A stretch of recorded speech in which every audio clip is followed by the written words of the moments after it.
dan Nabi, para wali dan Nabi lagi teruk kono. Kita semayang sujud elok ya, cuma sampai tolalap lah. Dek leko kan, sedap tabah kapet kat Masjid Ibn Abbas ni, soju pula mengelatuk aircon lah kan. Tapi rupa-rupa kan ada orang tu tak dapat nikmat macam kita tu. Nak sujud pun tak boleh tu. Saya tengok ada satu kat kampung tu, satu kampung di Kuala Pilah, ada satu pakcik ni, dia tak nak operate. Dia tak nak operate semayang. Jadi bila dia angkat takbir pun mula-mula sekali dia berdiri, orang berdiri tu kan, nak angkat takbir ni, dia melutut. Allahu Akbar. Tak ada malu dah. Sebab dia fikir dia nak sujud juga, nak puaskan nanti. Jadi dia seorang je yang melutut bila angkat takbir. Orang lain berdiri. Nampak? Tu sebabnya jangan malu dengan apa sakit Allah bagi kat kita. Ibadah yakin Allah Ta'ala terima. Kan?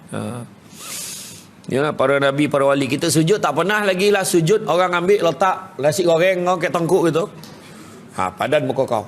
Lepas tu dipijak-pijak kepala kita ada? Tak ada. Nabi kita sujud, bini Abu Lahab, bini Abu Jahal ambil isi paut unta letak kat tongkuk. Bayangkan. Ada tak kita ujian macam tu? Mana ada. Sekali datang Fatimah Az-Zahra, dia yang buang topi, dia marah semua. Siapa yang letak kat tongkuk ni? Fatimah Az-Zahra. Punya berani anak bongsu Nabi. Itu sebab sampai sekarang anak bongsu perempuan ni rapat dengan abah. Biasa macam tu lah kan. Ya. Kan? Junaid Al-Baghdadi radhiyallahu anhu telah berkata, bala merupakan pelita orang arif. Orang yang arif tu bala tu biasa. Bala tu menerangi dia, menyedarkan orang yang murtad, memperbaiki orang mukmin dan menghancurkan orang yang lengah, yakni lupa. Tidak seorang pun akan mendapat manisnya iman sebelum dia ditimpa bala, rela dan sabar. Maknanya kita kena uji, barulah teruji keimanan kita. Kan? Akulah yang paling beriman dekat Taman Ibu Kota ni. Contohlah kan, macam mana ujian pun tak apa lagi.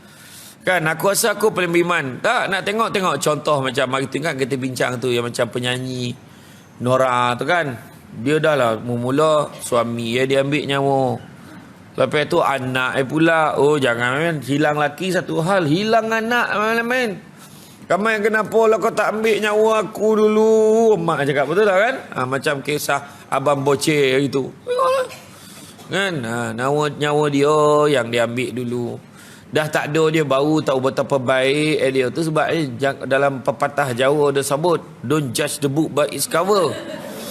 Kan? Janganlah kita tengok orang tu dah tahu ni tak ada lah ni, neraka lah ni. Jangan kan? Kita tak pernah nampak apa kebaikan yang orang buat. Dan kita juga yang kita nampak mungkin sedikit keburukan yang kita nampak. Dan Nabi ajar kita, bila nampak orang buat kejahatan, jangan kamu benci orang itu, bencilah perbuatannya itu.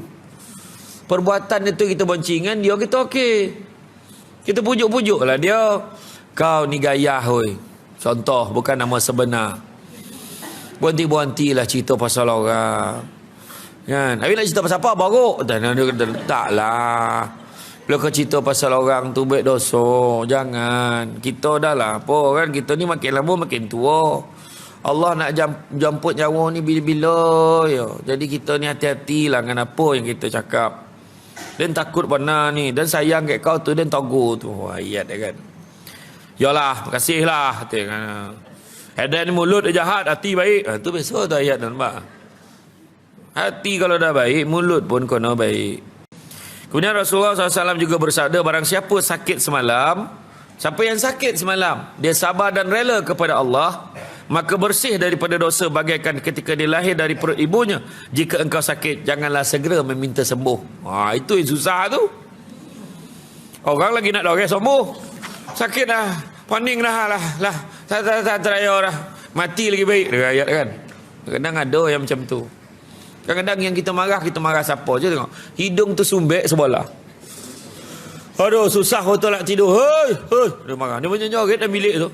Bini tu, awak ni marah siapa? Kan? Marah siapa? Marah Allah Ta'ala ke? Taklah. Marah. Dia nampak. Yang sebenar marah siapa? Siapa yang bagi? Allah bagi. Sabarlah. Aduh. Ada agak anak bagi rehat hidung sebelah ni ke macam tu. Ya. Kan? telah berkata Ad-Dhahak radhiyallahu anhu, barang siapa tidak diuji antara tiap-tiap 40 hari dengan satu bala, kedukaan atau musibah, maka tidak ada kebaikan baginya di sisi Allah. Nampak? 40 hari tak diuji, tak ada kebaikan di sisi Allah. Diuji tu makna adalah kebaikan. Daripada Muaz bin Jabal radhiyallahu anhu, dia berkata ketika Allah menguji hamba yang mukmin dengan satu bencana, dia berkata kepada malaikat pencatat amal buruk, hapuskan catatan daripadanya, dan berkata kepada pencatat amal baik, tuliskan untuk hamba-Ku yang lebih baik daripada apa yang dia perbuat. Tersebut pula dalam sebuah hadis daripada Nabi SAW, baginda bersabda, ketika seorang hamba sakit, Allah mengutus 2 malaikat kepadanya, lalu berkata, lihatlah kalian apa kata hamba-Ku. Jika dia berkata Alhamdulillah, maka diberitahukan kepada Allah, dia lebih tahu, lalu berkata, aku berjanji untuk hamba-Ku, jika aku mematikannya, aku masukkan dia ke syurga, dan jika aku menyembuhnya, aku ganti dia daging dan lebih baik daripada dagingnya, serta darah lebih baik daripada darahnya, dan aku hapuskan pula keburukannya. Tu dia. Bila sakit dia hantar 2 malaikat. Bukan Allah tak tahu, saja ya bagi kerja kat malaikat. Tengok apa si Milah ni cakap. Milah pula. Milah demam. Allah, agak Allah saja bagi dia demam ni, biar ada rehat hari-hari, catering tak berhenti. Tapi rehat Alhamdulillah. Kalau macam tu Allah Ta'ala akan masukkan dia ke dalam, kalau mati masuk dalam syurga.